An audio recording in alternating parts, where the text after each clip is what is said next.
Fire ஆகிட்டு. எல்லாருக்கும் வணக்கம். இப்போ வந்து வர்மக்கலையில் மோதிரம், வர்ம மோதிரம் அப்படின்னு சொல்லுவோம்.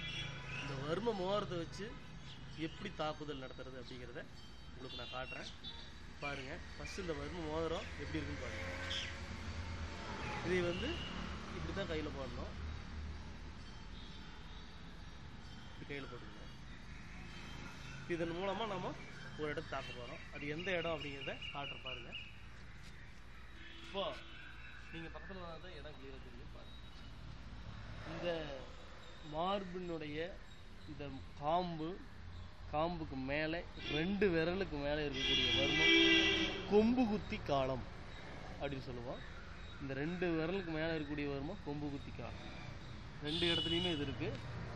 கரெக்டாக இந்த இடத்துல இந்த பாயிண்ட் கரெக்டாக இந்த இடத்துல வரும். 2 விரல் வச்சிங்கன்னா இந்த இடத்துல வரக்கூடிய வர்மம் கொம்பு குத்தி காலம்.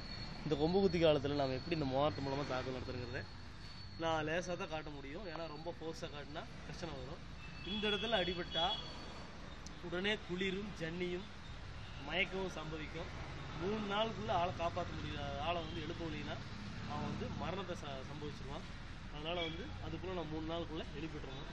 இப்போ வந்து நம்ம அது என்னுடைய பாதிப்பு அப்படிங்கிறத பாருங்கள். இப்போ யாராவது உங்களை அடிக்க வந்தால் அடித்தா தடுத்து இந்த இடத்துல இப்படி நம்ம அட்டாக் பண்ணணும். லேசாக டச் பண்ணாலே உங்களுக்கு அதோடைய பவர் என்னன்னு தெரியும். லேசாக டச் பண்ணியிருந்தாலே உங்களுக்கு ரொம்ப மோசமான ஒரு விளைவு வரும்.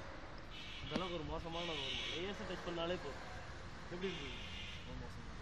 லேசாக டச் பண்ணாலே பயங்கரமாக இருக்கும். தயவு செஞ்சு இதை வந்து ஃபோர்ஸாக யாரையும் அடிக்க வேண்டாம்.